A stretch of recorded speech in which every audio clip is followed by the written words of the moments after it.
Raise your hand if you need a marketing plan for your business this year. That's all of you? Okay, excellent. Well, just stay tuned because that's what's coming up in this episode. I'm Nicole Begley, a zoological animal trainer turned pet and family photographer. Back in 2010, I embarked on my own adventure in photography, transforming a bootstrapping startup into a thriving six-figure business by 2012. Since then, my mission has been to empower photographers like you, sharing the knowledge and strategies that have helped me help thousands of photographers build their own profitable businesses.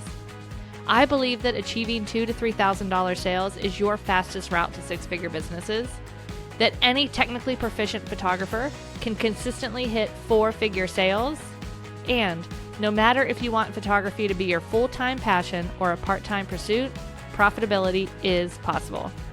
If you're a portrait photographer aspiring to craft a business that aligns perfectly with the life you envision, then you're in exactly the right place. With over 350,000 downloads, welcome to the Freedom Focus Photography Podcast. All right. Hey, everybody. Welcome back to the Freedom Focus Photography Podcast. I'm your host, Nicole Begley. And today we have a returning guest onto the podcast. We have Dayna Schaaf from This Can't Be That Hard. She is the marketing director there. This Can't Be That Hard is the education business that is run by Anami Tonkin. You guys have likely heard or seen them around these parts before. And so, yeah, Dayna, you are back on the podcast. Nice to see you. Thanks for having me back. I'm really excited to be here. Of course. This is like our time. Marketing directors, we're like, it's January. This is our moment. I've waited all year. Exactly. But it's true, especially in a photography business. Yeah. Like most of us have such seasonal businesses that really no matter where you are, first quarter tends to be a little bit slower and tends to be the time where we maybe start to focus on marketing because we're like, oh, wait, it's slower. Also, maybe it's like, oh, now we have the time. So when you're really busy in the fall, it's really easy to say, oh, I'll do that in January. Well, it's time. It's time, guys. It is January. Yeah. So let's get on it. So yeah. So now's kind of the time. So where do we even start? Because I think I see a lot of challenges with people knowing they need to market their business, but then kind of falling into the trap of just like, I don't know what to do. So I'll post on social and then say nothing's working. Yeah. Or analysis paralysis. Like, yes, I feel like everybody, like all their creative energy got zapped in the fall. And now they're like slowly coming out of the hole. January is 700 days long. So after we get through half of January, people are like, okay, I'm feeling creative again. They get like all these ideas for how they want to market their business. And then they kind of get overwhelmed by everything. It turns into analysis paralysis. They're like, okay, but should I do this or should I do that? Should I do this thing first or that thing first? And so I think my goal with this conversation today is, first of all, let's talk about how do we actually make a marketing plan as a solopreneur?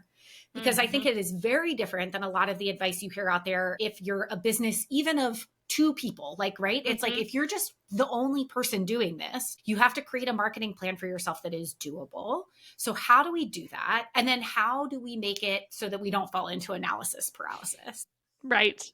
Yeah. Well, I think one of the challenges with that analysis paralysis is the reason they end up there is they think that there's going to be right or wrong answers for marketing their business, or like, I'm going to make the wrong choice. Yep. And so I'll just not make a choice. Totally. So, yeah. And that is so right, Nicole. And I think whenever I'm talking to people about that, I'm like, there isn't a right or a wrong answer. I love how you phrase that because there isn't. All it is, I would just encourage you to like be a little messier with your marketing and like be willing to just try something and see what happens. I think the most obvious example of that, and one that you can see happening really quickly, is on social media. It's like, is there a trend happening with a reel? Like, just try it, see if it works for you. And if it doesn't, like, move on. Nobody's going to know if you had a reel flop, right? But let's extrapolate that into like an even bigger marketing idea, like an email campaign, or even like, some kind of like charitable marketing idea that you might have.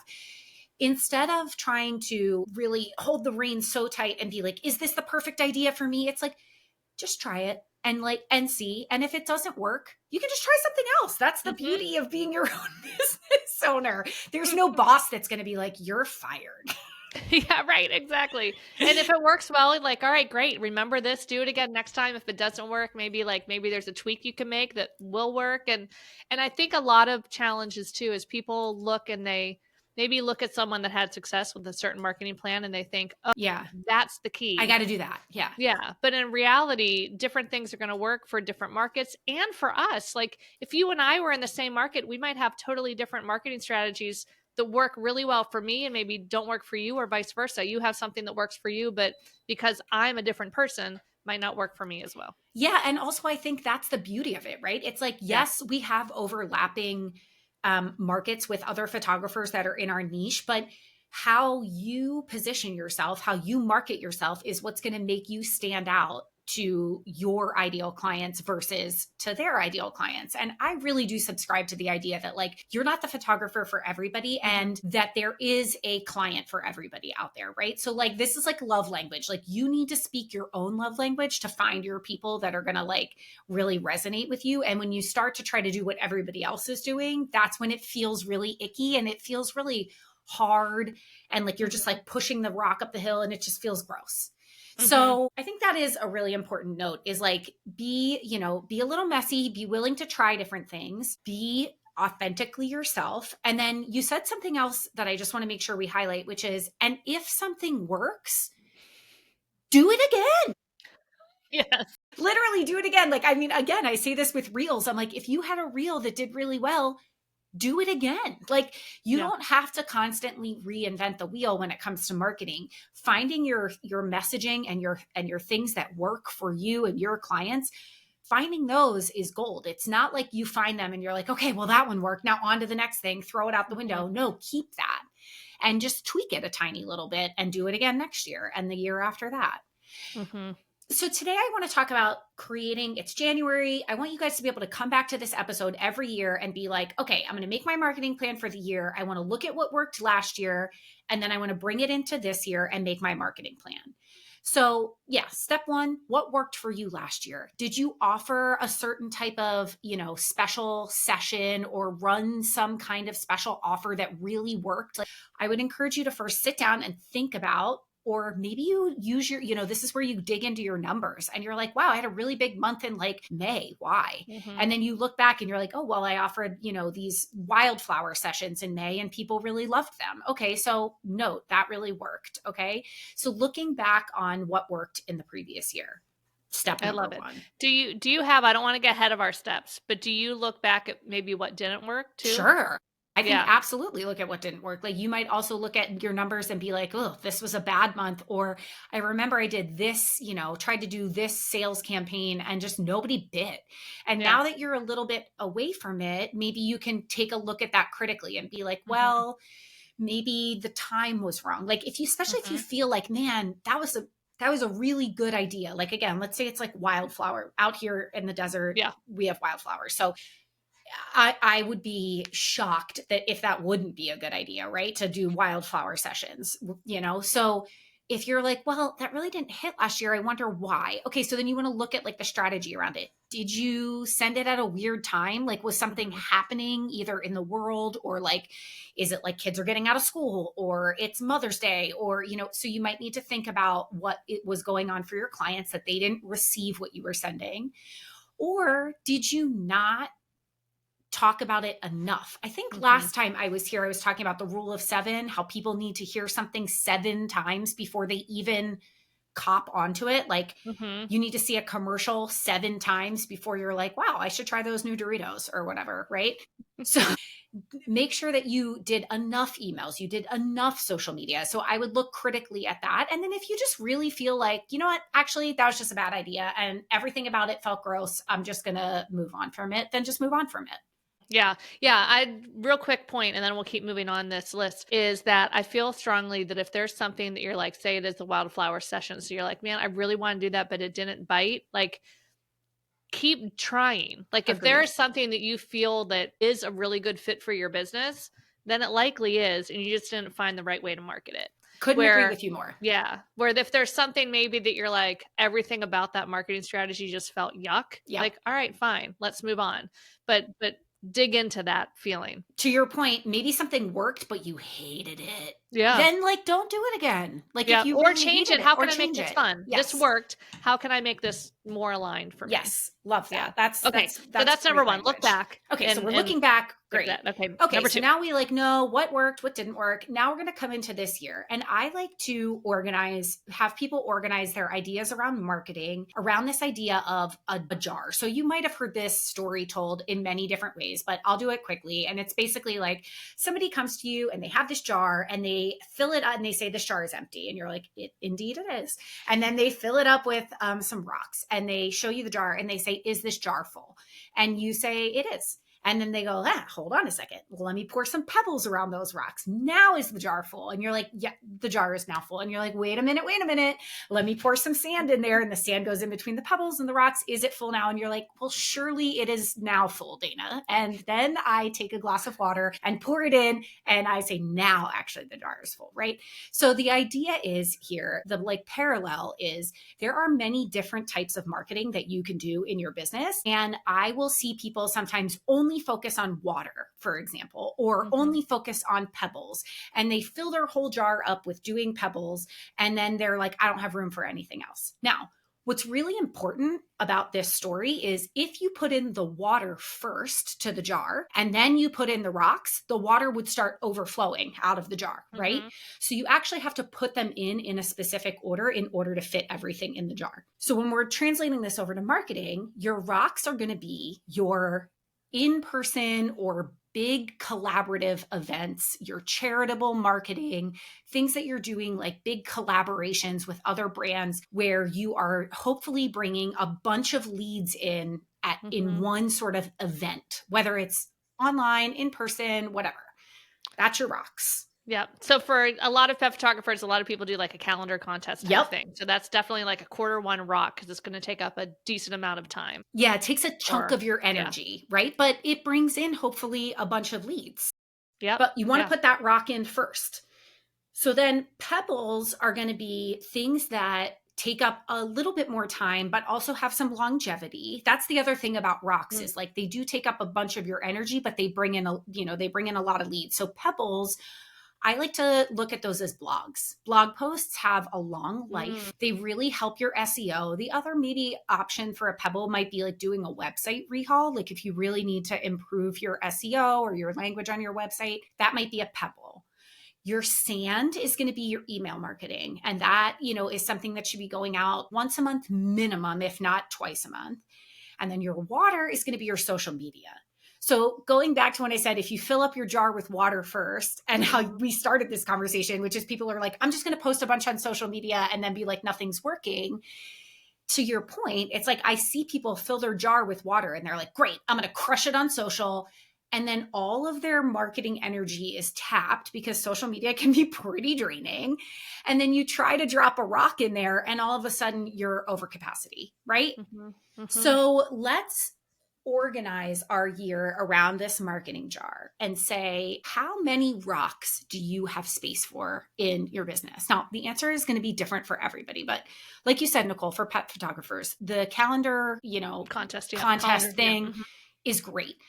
That probably, like you said, takes a quarter. Like how do you tell? Yeah, I would say that's probably a good quarter because you have to plan it and then you have a charitable component to it and then you have 13 sessions to shoot. Yeah. So, I mean, it could actually go because some people will do the event in the first quarter and then shoot maybe second into third quarter and then put everything kind of together at the end. So it could be something that is spread out over the whole year, or people could condense it within like 8 weeks and just focus only on that. So it really depends how you want to set up your jar. But either way, 8 weeks is still a long time, even on the short end. It's an involved process for sure. So that's a rock, guys. Like for those of you who are pet photographers, that's a rock. For portrait photographers, this might look like something like I see people do like school, like personality school photos for like if you're like a family photographer, maybe you do like personality photos for little kids, or you do some kind of I was talking to a photographer the other day and they like go to like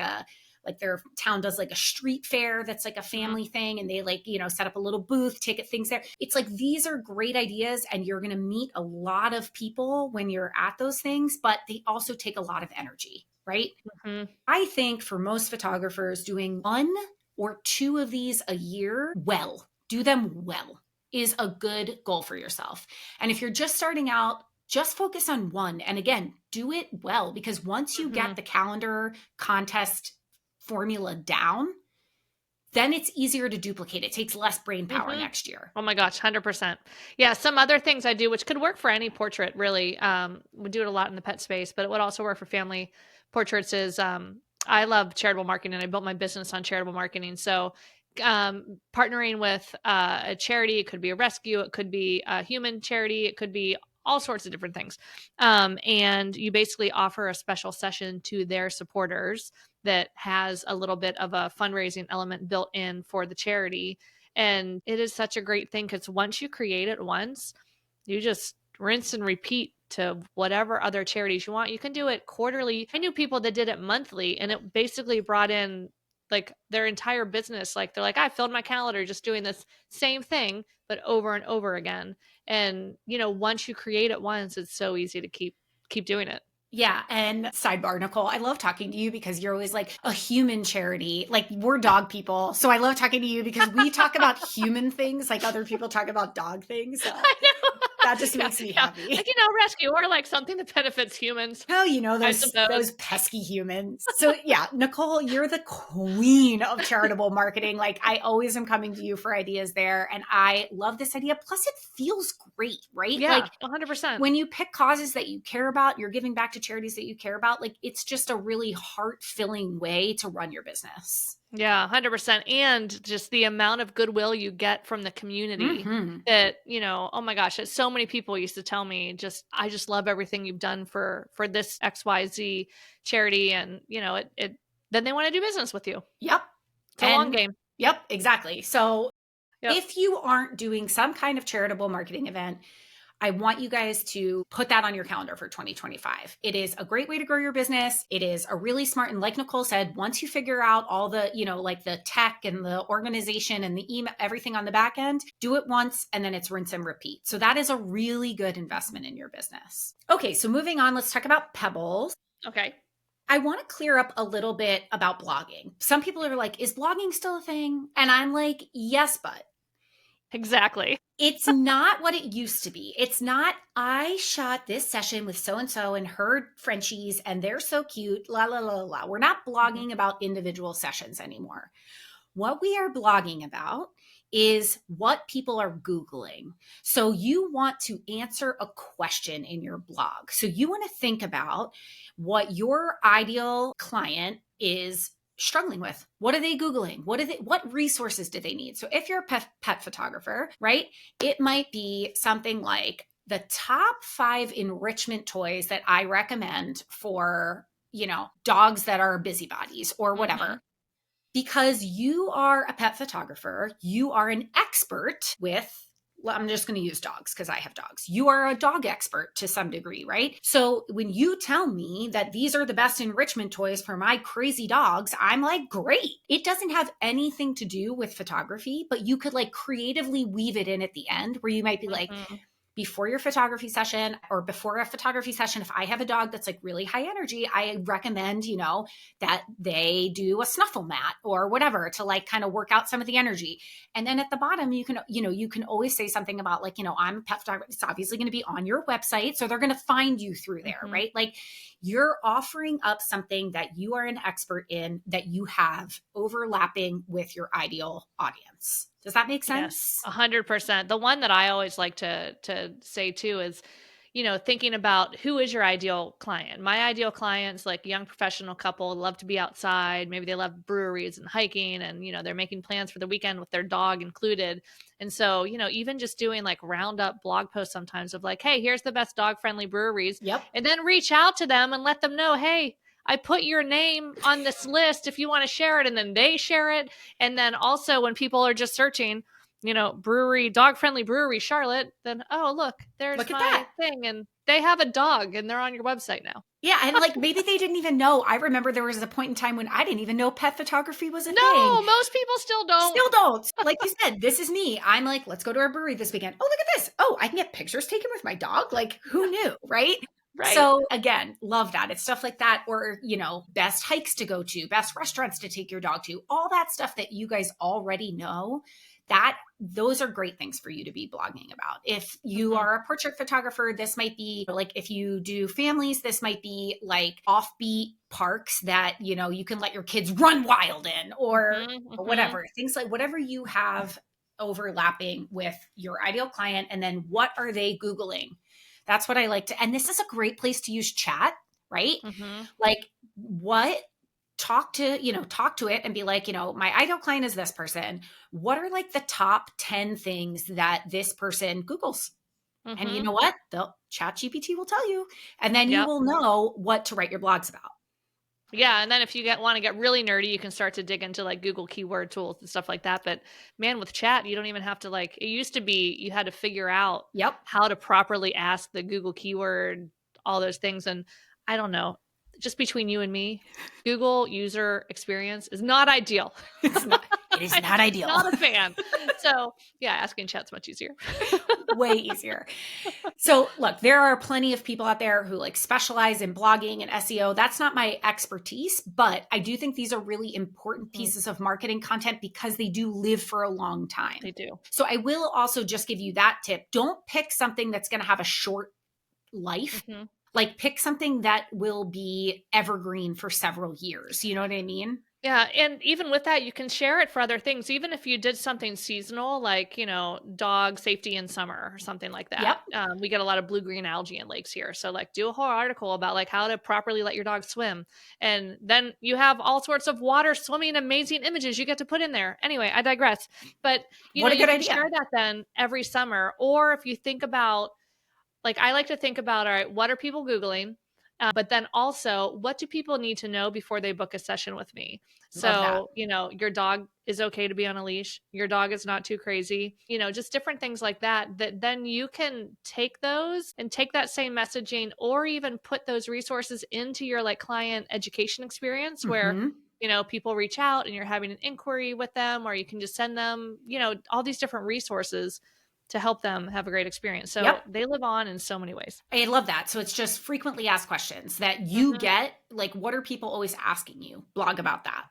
I love that. Yeah. Okay, so now you have these blog ideas. How many blogs can you do? I don't know. You need to decide that for yourself. Like I would say 1 a month is like probably like the A+ student answer, but like in real life, I don't know if we're all going to get to write a blog every single month, right? It's only 12 a year though, if you batch them. It's not that bad. I was going to say, if you batch them, it's really not that bad. So like if you tuck in this time of year and you batch them out, it's really not that bad. And be smart about what you use, because the reason why we are going to spend so much time putting this effort into blogs is it's super easy to then take that content and duplicate it out over into your emails and into your social media. So let's go to emails next, because that's your sand. So please, guys, if you aren't emailing, I have talked to quite a few photographers already this year who are like, I don't have an email list. And I'm like, girl, what? Stop. I know that I always say too, as soon as I'm talking to anyone that's like, all right, they've started to take photos, they're ready to start their business, or they've been in business for a bit. I'm like, all right, email list, yes or no? They're like, no. I'm like, okay, do not collect $200, do not pass go. Like, make an email list. Start it now. And people are, okay, so I feel like there's 2 holdups here. One, it's the tech. People are like overwhelmed by it. I recommend Flowdesk. I really like them. I think they are affordable. I think they are visual. So like it's easy for creatives to figure it out. And I think they have a lot of tech support. So, but there's a ton of great email service providers out there. Find one that works for you.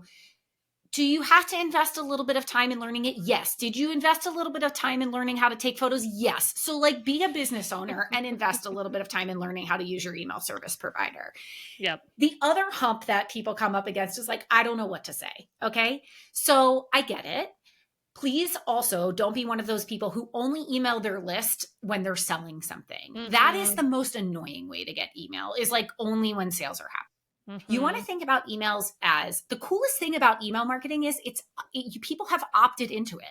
They are on your list by choice, like sort of like social media where they opt to follow you, but it's an even bigger opt-in. Like they are on your list, right?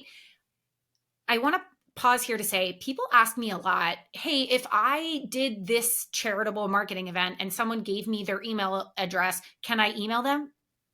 Yes. Yes, you can. That is the Please deal. do. Like when people give you their email address in exchange for work, in exchange for information, if you have a lead magnet on your website, that is all fair game because the key to email marketing is they can unsubscribe anytime. So Mm-hmm. you don't need to worry about bothering people. If they don't want to hear from you, they will simply unsubscribe. I would love to see people be emailing their list twice a month. I would say a really easy way to email people is, remember when I said don't blog about your sessions? You can email about them. You could just be like, I did this amazing session. Again, like, oh my gosh, the wildflowers are popping off in Phoenix right now. I just did this incredible session. Look at these photos, right? That's a really low hanging fruit email to send, and then you can always, if you're offering a special session, that's also going to be, that's like a bit more of like a sales email. You can also just talk about, I know everybody's going to cringe, talk about yourself in your emails. We want to know who you are as a photographer. So again, Nicole might send me an email that's like, guys, I went to this amazing brewery this weekend. Put it on your list. It is dog friendly. They have this incredible beer, like da da da da. There's this hike nearby. I would love to get that email. Like, I would absolutely love to get that email. So I just want you to think about email as being a way that you can communicate with your list in a way that you're like kind of having a conversation. So if you wrote that blog post about all of those breweries, I want you to send that out in your email. Like, I went to this brewery this weekend. It got me thinking. I started to write a blog post about it. Like, here's the brewery I went to. Click here to read the rest of the blog, right? Mm-hmm.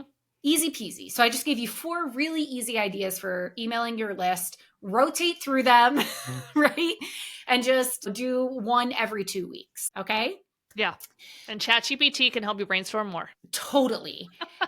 And what's important is when you email your list consistently and you give them reasons to open, there's so much that I could say about email marketing, writing a good, subject line, like da da da. But the more that people open your emails, the more that Google basically grades you an A. And then the more that they will deliver your emails to their inbox as opposed to their like promotions or social tab or whatever. So that's why you can't only email your list when you're selling something, because then you're shooting yourself in the foot, because I bet your email isn't even getting into their inbox. It's probably going to their spam or their promotions folder. So that's why it's important to be emailing people consistently with information that is really useful for them. Can we talk real quick? Because I know a lot of people I've talked to and they're like, oh, but it's my open rate so bad. It's only like 55%. Ma'am. Because here's the thing, like all the pet photographers, so many that I've talked to, like have about a 50% open rate. I would say that incredible open rate. And they think they're like, oh, but it's only 50%. I'm like, the industry average is like 20. 20 is good. Yeah, right. Exactly. Like that's the goal. The industry benchmark is 20%. So I just wanted to throw that out there that you are likely doing better than you think. Yes. With those open rates and like, don't worry about unsubscribes. They might love you, but maybe their dog just passed, or maybe like it was a family client. Their kids are in college now. Like you don't know what's going on in their life, and just release and let it go.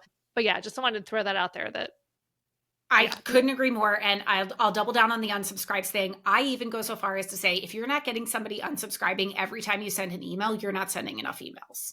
Yeah. So like, somebody is, first of all, sometimes it's just really easy. Sometimes their Gmail just does it for you. Like unsubscribe, like it has like that unsubscribe button at the top. Like sometimes, especially in January, I'll go through and just not even think about it. I'm just unsubscribing from everything. Right. Yep. Right. So I have some like tips and tricks around not getting people to unsubscribe, but don't stress about it too much. Really, if you're putting quality content out there and somebody unsubscribes, like Nicole said, it's not about you. It is about what is going on in their life.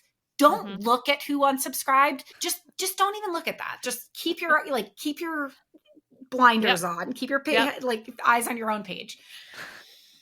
Okay, so let's talk about social. I feel like everybody has a love-hate relationship with social media.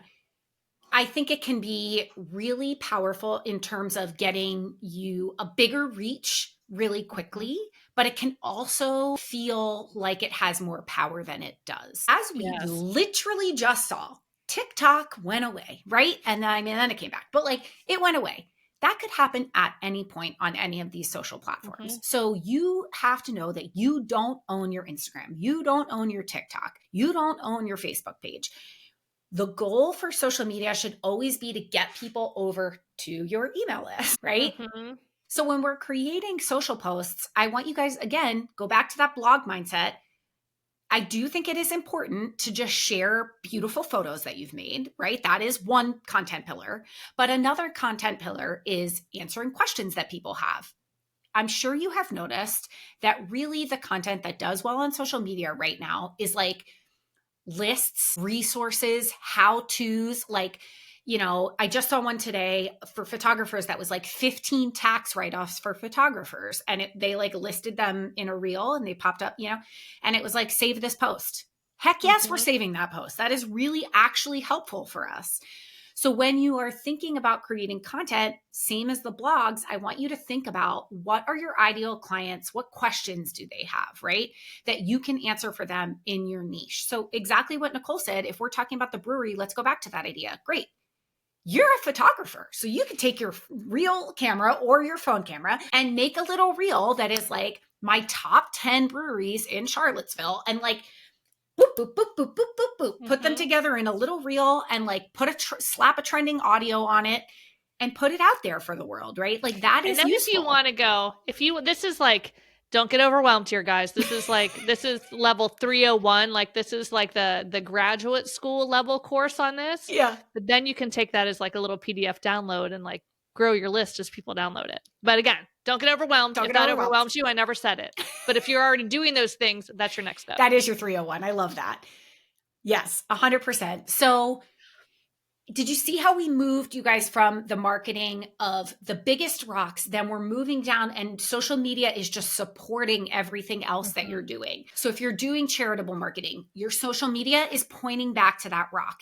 If you're doing a blog, your social media is pointing back to that blog. Your social media is always pointing back to your email list, right? Like it's supporting everything else. It's not your pinnacle like thing. Amen. Yes. Yeah. And I think this also, like, what's the biggest stress with social media? I don't know what to post. Yeah. Well, this solves all of that because you have all these things to post now. Just gave you a million things to post, right? Like actually now you have too many things to post. For people that get really overwhelmed by what to post on social, I'm like, okay, let's make it really simple. Let's do a Monday, Wednesday, Friday schedule. And just give yourself 3 categories that you post in. On Mondays, you post sessions that you've done, right? Like recaps or whatever. On Wednesdays, you post the questions that people are asking you, frequently asked questions, resources that you have, stuff like that. And on Fridays, maybe you post something that is like a feel good Friday. So it's like, if you're a pet photographer, it's like maybe you have like a funny behind the scenes video or even photo of a dog being like really goofy, or, you could even reshare on a Friday, like into your stories. I mean, there's a million. Don't we all follow? The only thing I'm on social media for is dog content. So don't we all follow like the feel good account? That and travel. And I have gotten a few. Actually, I'm going to eat tomorrow night. My friend sent me, it was the best espresso martinis in Charlotte. Heck, I was yes. Like, well, let's go one of those on Friday night. So they work. Okay. So like, I think you could really just think about it like that. It's like one day you do sessions, one day you do resources, one day you do feels. Like just make people happy, give them the feels. And it could be happy. It could be like nostalgia, it could be like, this is a story of somebody's, like didn't want to get photos taken because I'll tell my own pet photography story. I almost didn't get my photos taken with my dogs because I needed a haircut. And then I was like, Dayna, just do it. And thank God I did, because 2 weeks later, my eldest dog, we found out that she had a tumor and we had to say goodbye. And now I have these gorgeous photos of her. Yeah, it was really terrible. But like, that's a feels story, right? Like my photographer could tell that story in a reel. That's like, this is my client. I mean, obviously you want to get permission before you tell a story like that. It doesn't have to be that complicated. That's kind of a big one, but just like, it's Friday. We're all like, the weekend is here. Like, make us feel happy, make us feel sad, make us feel nostalgic, like whatever it is. Those can be just that easy. And like, stick with that for a couple of months and see how that goes. Yeah, I love it. And certainly we have a lot of blooper images that we could probably even just throw up this funny blooper image with a funny, like, and even an ask like, hey, caption it. I love a caption it, especially with dogs. It's so fun. People who do like the dog voices, it's so good. That is what social media was made for, 100%. Truly. Oh my gosh. It is funny. So I go to these meetings sometimes with, other online business owners, and they always like there'll be people talking about social media, which I don't do as much as I need to, and that's my goal to do more. 2025, it's coming. But anyway, they're always just like, you have the best possible subject, like it's dogs. Like, could you imagine being an accountant? Yeah, come on, a lawyer. Like, oh, you really have to reach for that. Like, you have dogs. It's so easy. Same thing for portrait photographers. It's like, you Yeah. have baby toes. Like, just post those. We Yeah. love Right. them. You know, like, Yeah. it's like, this is easy, easy content. I do want to just touch on what you said, Nicole, which is this is kind of a 301 level marketing thing, but having some kind of lead magnet or way for people to get from your social media over to your email list, it doesn't have to be super complicated. It could be a quiz that you created. It could be a PDF that you created, but you should have some kind of link in your social media that allows people to opt in to your email list, right? In some way, shape, or form, we want to make sure that people are getting over to our email list, or at least getting over to our website. And maybe on our website, we have like a pop-up where they can join the email list or put in their name and their email in exchange for like some kind of informational download. And to your point, using a great blog post that you've written and making that into a PDF that's a low-hanging fruit for a lead magnet. Yeah. Yeah. 100%. This is so good. All right. So let's recap here let's just do a quick recap. And then I want to ask you, for the photographers that are listening and they are very overwhelmed right now. And they're like, I honest to gosh, just have no idea where to start here. So either way, let's start with that and then recap, or Okay, so the recap is we're going to look back at what worked or didn't work last year. Then we're going to start by planning our one rock if we're feeling really overwhelmed, or our two rocks. From there, if you're feeling good about that, so if you're feeling overwhelmed, just stop there. I want you to really focus on a rock, okay, over everything else. If you're feeling good about that, add a few pebbles in. Commit to doing those blog posts, especially in your slower season. From there, we're going to work on our emails and our social media. Now, I am a visual person. I am an organized person. I created a worksheet for you guys so that it'll help you like brainstorm through all of these things. Everything we just talked about, you'll like walk through it. Okay, what worked last year? What didn't? Here's some rock ideas I have. When am I going to do them? Making sure that you're getting them scheduled on the calendar, space to like brainstorm out your blog activities, all of that kind of stuff. So I will put that for you guys. We'll share the link in the show notes, but I'll put it for you let's put it at thiscan'tbethathard.com/marketing jar. Perfect. One word, marketing jar. And you guys can download that there. Okay. So if you are getting overwhelmed, what I would say is just take it one step at a time. And I think focusing on a rock is the biggest bang for your buck, even though it might feel like you want to focus on social media because it feels like it's like the quote easiest. I would really encourage you to resist that urge and instead lean into doing something that is a bit of a bigger lift, but is going to give you a bigger payout, because then you're going to be able to do all of your other marketing around that rock. And I mean, the basis of it is, if you are running a boutique business, so like $1,500, $2,000 average sale, like that's not I saw a post and bought it. Like it's not a $10 trinket that they're selling on Instagram. Yep. Like this is a big investment. So anytime that we can kind of shift towards making sure we have those rocks, pebbles, things covered, then we're building that relationship with those people. Yeah. And all of this, no matter what genre you're in, is slightly a long game. That they might take a minute to realize that they want it, especially pet photography. At least like families are like, oh, they're cute. Oh, they're this age. Oh, like there's different milestones, or high school seniors, like there's an event, or the babies, there's an event and like the baby is born. But with dogs, I mean, unfortunately, there's usually not a time sensitive urgency until the dog's older. Yeah. And, so it's a long game. So anything we can do to make sure that we have that rock, I think, is critical. And then making sure we're adding those earlier steps in there so we can nurture those people. You just gave me an idea for a marketing like campaign that I just want to blurt out, which is like, you're right. It's not the same for dogs. We don't have the same sort of milestones. Okay, why not? Let's just create one. What if we just create this like idea that like on your dog's 5th birthday, you get photos taken. You can just create that tradition for people and start like, do you know what I mean? It's like, I can't think of an idea that happened on social media. Like, okay, Tongue Out Tuesday. Remember that was like a thing a while ago. Somebody just decided that that was a thing one day and we all globbed onto it. So like, you know, I wish there was a number that started with an F. Well, 5. Photography for 5. Dayna, get your life together.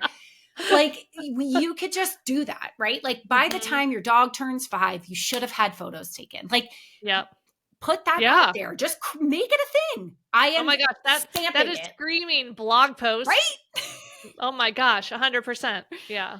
So there's no rules. And that's a great way, at least just from pet photography side, because people do struggle a lot with, you know, the big reason is we don't know how long we have with our dogs. And you experience that, right?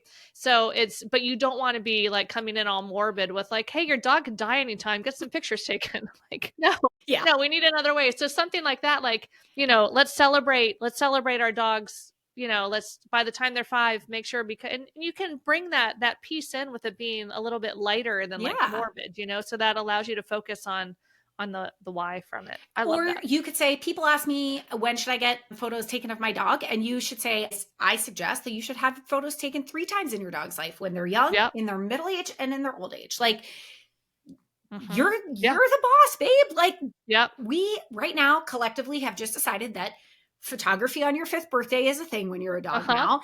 And that all dogs need their photos taken at least 3 times in their life, at least. So there, we just fixed it.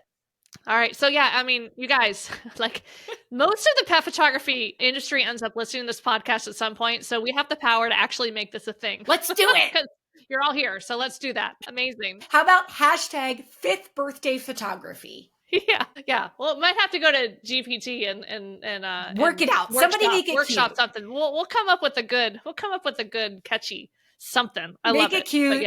Chat it in. Tell it, like, put it on social. Tag Nicole. Nicole, you tag me, and then we're gonna make it a thing. And we'll make it a thing. I love it. Oh my gosh, this has been so good. So if any of you guys still don't have ideas of how you want to market your business, well, go listen to this again. Because I think we've got you covered for the year. But truly, don't be overwhelmed. And once you do these, like once you do that first rock, it's easy to do it again. Next year, later this year. And then once you get the hang of like your first couple blog posts, it becomes a lot less scary, a lot easier. Once you start to dig into that email marketing, you know, Dayna and I both agree that it is a non-negotiable if you want to run a profitable, sustainable business. Like once you figure that out, it becomes easy. It really and does. Then social media, if you're doing those other things, becomes no brainer. And it's just, all of these things are just such an important piece to get your message out of like why we do this. So remember why you do this. Why do you photograph families? Why do you photograph babies? Why do you photograph dogs?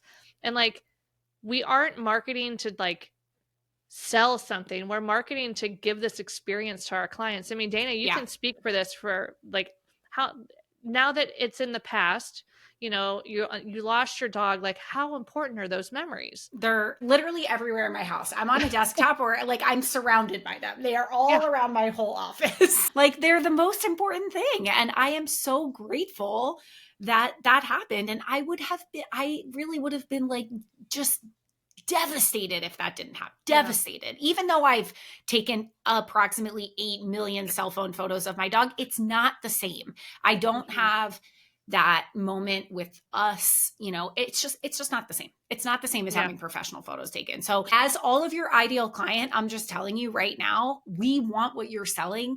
You just have to tell us why we want it. Yeah. And let people know that it's available. Because again, most people don't know that pet photography is a thing. And even, you know, family photography, they know it's a thing, but people get busy. Like you need to market our business and just change that mind shift a little bit of what you're thinking about it. And if it's feeling yucky and salesy, just like, no, I'm providing a service. I'm not forcing anyone to buy this. And they are going to be so happy when they do. And then it becomes a lot easier. So, oh my gosh, so good. Dayna, again, thank you. Let people know again where they can get the okay, 3D. So go to, it's the website is thiscan'tbethathard.com/marketing jar. And that's where you can download that. Perfect. And then let us know where we can find you on social so we can make sure to let you know when we come with our hashtag. Yeah. Okay. So you can find me business wise at this can't be that hard, but you can also find me, I think for the pet photographers, find me on my dog's Instagram, which is where I'll be able to share all of your beautiful photos. And that is the Trio of Trouble. Oh my gosh, that's an amazing name. So good. So good. All right, guys. Dayna, thank you so much for being here. And Thank you for everyone, I having hope me. you, yeah, of course, found this really helpful. I know I did. And we'll see you next week. Talk to you guys later.